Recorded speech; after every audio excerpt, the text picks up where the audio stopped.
Whenever we are going to manifest these visual field effects in a person, we are already having the background knowledge towards a normal visual pathway that is basically involving the retina of the individual. And of course, then we're going to focus on the pathway that is followed by the optic nerve. And then obviously the optic chiasma is involved. The lesions can also occur at the right and the left geniculate bodies in a person, as well as the occipital cortex can be involved in a lot of patients. So these are the normal anatomical structures that can be involved whenever we are demonstrating the visual field effects in a person. Then basically differentiating the normal physiological blind spot from the visual field effects is also one of the finding over here. The normal retinal quadrants, or how do we basically distinguish or basically divide these normal retinal quadrants into four parts. First of all, dividing them into the nasal and the temporal regions. Furthermore, basically we divide them into the upper and the lower nasal, and then finally the upper and the lower temporal regions, and centrally we have the macular region. So these are the normal retinal quadrants that we'll be discussing over here. Obviously it's just for the documentation purposes and just for the ease of description that we're dividing these visual fields into these four quadrants, or into these four paths over here. So these are the retinal quadrants, and these are the visual fields that we'll be discussing over here in this very second section. So ranging from the visual fields, we have already focused on the facts that basically these visual fields, whether they are from the right eye or whether they are from the left eye, one of the rules that has to be remembered working as an ophthalmologist is the right retina, or the nasal retina, is basically responsible for the temporal visual field, and the temporal retina is responsible for the nasal visual fields. It's basically a general rule that has to be remembered whenever we are examining a patient of the visual field defect, or whether we are demonstrating any visual field defect in a person. There are a range of tests that can be performed in these particular patients, ranging from the manual testing phenomena, and then we have the automated phenomena that basically give a complete detailed description regarding the visual field effects. When we talk about the conventional methods, the manual methods for detecting the visual field effects, we had the Amsler grid charts that were particularly designed for the demonstration of the visual field effects in a particular patient.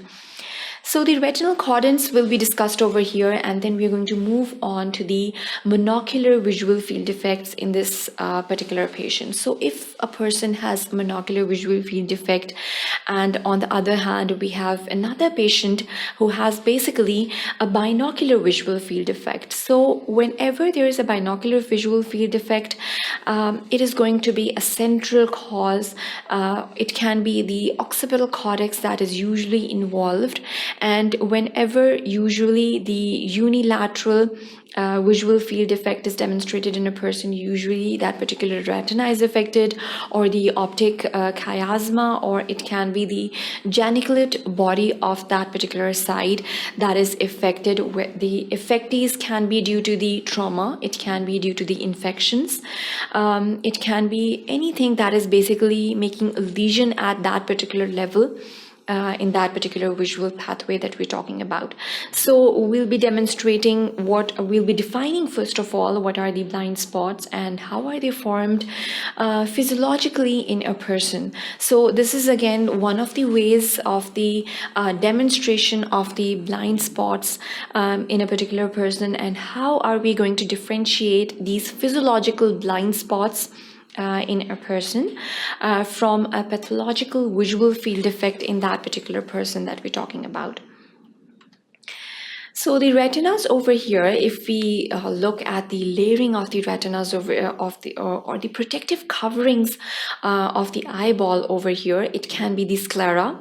Then we have the choroid over here. Then we have the retina that is present over here, and then we have the macula lutea that is basically placed centrally on the retina. We have the fovea centralis that is placed more centrally inside the macula. We have the posterior pole, we have the optic nerve that is entering the retina over here. The central artery and vein to the retina is also entering along with it. And then we have the optic disc over here that is basically marking the entrance of the optic nerve into the retina. So this is the optic disc that is usually visualized on the fundoscopy. So this is what we are going to look at a normal how do you look at normal physiological optic disc over here. The posterior segment is visualized over here. The posterior cavity is visualized over here. It contains the vitreous humor. The scleral venous chains, sinuses are basically placed over here. They are known as the canals of Schlem. Then we have the lens that is centrally located over here. The anterior pole is over here, and then we have the iris that is basically forming an aperture for the light to enter towards the lens. They have the cornea that is again one of the protective covering. The ciliary zonules are placed over here. The ciliary bodies are basically for the accommodative purposes. Whenever we are demonstrating the accommodation reflex, these ciliary bodies, they come into action. Then we have the ora serrata, that is basically the retinal zones that are defined over here inside the retina.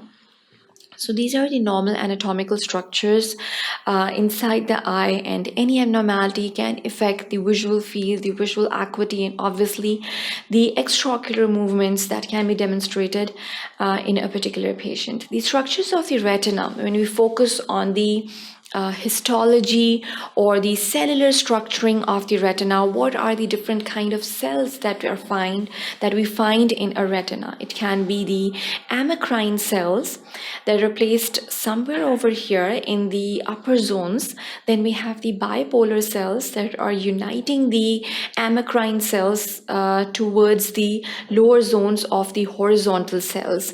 And then we have the cones over here and the rods. So the rods and the cones are basically responsible towards the light and the dark adaptation. These cells are basically responsible for the dark light adaptation in a particular person. Any abnormality that is found at this level of the rods and the cones can be depicted, and in this basically the person is responsible for the light and the dark adaptation is affected in that particular person whom we are talking about. Then we have the layer of the horizontal cells over here. We have the pigment cells that are just lying over here. So they are basically carrying the rhodopsin. Again, rhodopsin is important for the light and the dark adaptation in that particular patient.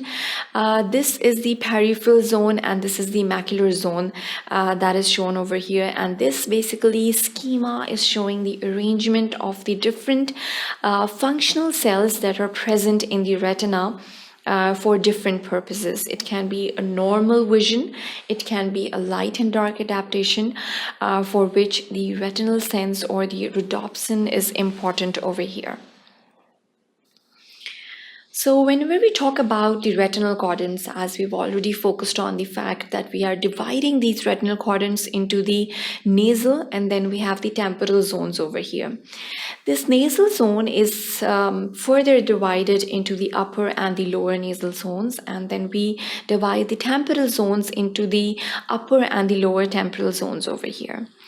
So retina is seen through the ophthalmoscope and the patient's pupils over here. The blind spots in the visual fields are affected quite frequently over here, and it corresponds to the location of the optic nerve in that particular patient. The head-on nasal side of the retina is usually affected whenever the blind spot is manifested or it is demonstrated in a particular person. So usually it is the location of the optic nerve, or it is demonstrating the entrance of the optic nerve into the retina. So that is basically the region where the person doesn't have any vision. It can be a manual demonstration, it can be a demonstration through any automated phenomena over here. So the visual fields, when we talk about them, we have the lateral visual fields, and then we have the medial side of the retina.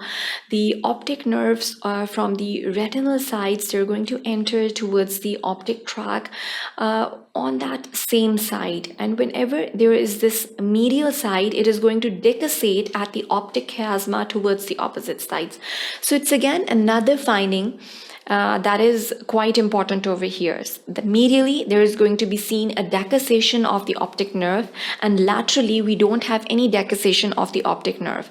So that is how it is going to affect the visual fields in that particular person. The entire area that can be seen by the patient without the movement of the head and with the eyes fixed on a single spot. So this is the first and the foremost rule whenever we are demonstrating the visual field effects in a person. You ask that person to fix his or her gaze at a particular point, and then you're going to ask then you're going to demonstrate any visual field effects in that particular person. So this is one of the ways of the, it is a general rule that is followed in all of the testing phenomena that are carried out for the visual field effect testing in a particular patient. So this is a general rule that has to be remembered. The examination is carried out in a particular way. The mapping of the visual fields is carried out. One of the methods is a confrontational method. So what happens over here in the confrontational method is that basically the examiner is going to compare the visual field of the patient with his or her own visual field. So this is one of the confrontational methods that are being carried out. Then we have the perimetry, which can be performed in a manual way, and as well as it can be performed in an automated way in a particular person. So these are the different methods. Then we have the Herm phrase method that is being carried out for this for the detection of the visual field effects. We have the tangential visual field effect testing that is also being carried out in this particular patient. The monocular visual fields that are tested, each eye is tested separately. In this particular patient, the monocular visual field plotted with fovea at the center. It's very important. The monocular visual field is not round. The horizontal and the vertical meridians over here, they divide the visual field into the upper and the lower temporal upper and the lower nasal. So this is how basically we, this is again a diagrammatic representation of that nasal and the temporal visual fields. And then we have the superior and the inferior visual fields that we're going to demonstrate in that particular patient. Imagine that this is your visual field. When you look straight ahead, do not move your head or eye. So you ask the patient that he fix his gaze at a particular point, at a particular distant point, and he or she is not supposed to move his head or eye. It's the way, it's a general rule for the detection of the visual field effects in this particular person. This is the Amsler grid charting for that particular patient. It's a normal monocular visual field of the left eye, and it's a normal monocular visual field of the right eye. This is a normal charting method. These are the degrees, and this is how basically you define. This is the blind spot that we were talking about, which is basically a physiological finding that is going to be present in any person, even if he or she is not suffering from any kind of a visual field effect. Now, how do you basically define a blind spot? It's again very important. Blind spot is basically the entrance. It is basically marking the entrance of the optic nerve at the retina. So this is the definition. It's usually found 15 degrees to the temporal side of the visual field of each eye on the horizontal meridian, corresponds to the location of the optic nerve of the head, and 15 degrees to the nasal side of the retina of each eye is affected in this way. So this is a normal physiological finding that we're going to find even in a normal person, and this is basically the marking of the entrance of the optic nerve that we see over here. The demonstration of the blind spot is quite easy. Draw a star and box on the piece of paper, close your left eye and look at the star with your right eye. So move the paper back and forth until the green box disappears. So it is one of the methods that we can self-demonstrate the blind spot in a person. Open your left eye and box can be seen because it was falling on the blind spot of the right eye. With both eyes open and binocular vision intact, you don't realize that there is a blind spot. So the blind spot is usually not demonstrated because usually we are looking we are having a binocular vision, or we are using both our eyes for a normal distant or a near vision in a person. So in this section, basically, we focused on the retinal quadrants. How do we basically divide the visual field into different retinal quadrants, and what is a blind spot, and how can we demonstrate this blind spot or self-demonstrate this blind spot? This is, again, very important. So that is the end of this section. Thank you for watching sqadia.com.